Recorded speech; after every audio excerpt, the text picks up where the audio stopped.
ఆయన లేడు ఇక్కడ. లేదు చెప్పండి. అంటే ఏంటి ప్రాబ్లం? ఏంటి ప్రాబ్లం? ఏంటి ఆయనకి? ఏంటి అడగండి సార్, ప్రాబ్లం ఏంటో మాట్లాడారు. అంటే ఆయన వస్తే మాట్లాడడం కాదు కదా సార్, ఈజ్ ఆర్ట్ స్టాఫ్, నాకైతే తెలియాలి కదా. మరి ఆయన రమ్మనాల్సిందే కదా, మీరు ఎందుకు వచ్చింది? వాళ్ళు మీకు ఇన్ఫర్మేషన్ ఎవరిచ్చింది? అంటే ఎవరిచ్చింది?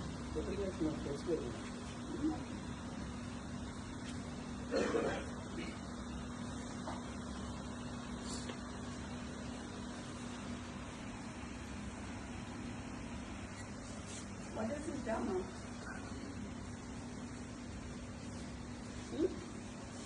మూల మీద మనుషులను పెట్టుడు నేను మాట్లేరా మీలాగా చెప్పేటోళ్ళు.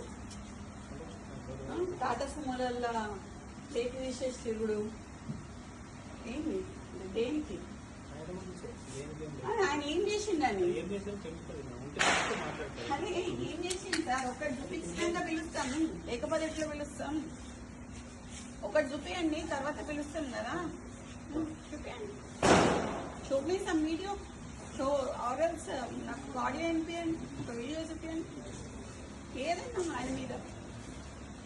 ఇంతమంది పోలీసులు ఉన్నారు కదా సార్, ఇంతమంది అయితే ఉన్నారు కదా, చేయండి. మేమైతే చిన్నప్పటి నుంచి పోలీసు వాళ్ళతో లేకుండా అయితే లేం కదా సార్. వీళ్ళందరూ అయితే పోలీసు వాళ్ళే కదా, మీ వాళ్ళే కదా. మేము మాట్లాడియండి. మరి ఈడ పోలీసు వాళ్ళని పెట్టుకోండు, రాత్రి 2 గంటలకి వాని అపార్ట్మెంట్ పోలీసు వాళ్ళని పెట్టుడు, చేసింగ్లు చేసుడు, ఏంటిది? ఏడుంటున్నాం సార్?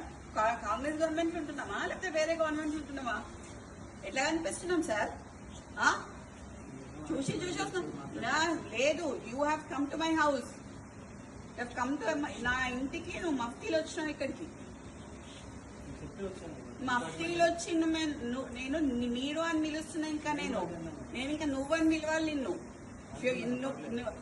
యూనిఫామ్ వేసుకొని వస్తే మీరు అని పిలుస్తా. మఫ్తీలు వచ్చినావు కాబట్టి నేను అయినా మీరు అని పిలుస్తా మిమ్మల్ని. నాకు ఆయన మీరు ఇట్లా మాట్లాడుతున్నారు కదా, నేను అట్లా మాట్లాడలేను సార్. ఈ మూల మీద మనుషులను పెట్టుడు, ఆ మూల మీద మనుషులను పెట్టుడు కరెక్ట్ కాదు. అది ఎందుకు పిలుస్తున్నారు అడగండి, నేను అప్పుడు పిలుస్తావా అని. పిలవండి, మీకు ఫోన్ చేయండి, నేను ఉంటా ఇక్కడ. ఇంతసేపైనా పర్లేదు, ఉంటా సార్. చేరియండి, 2 చైర్లు ఇవ్వండి సార్, కూడా ఇవ్వండి.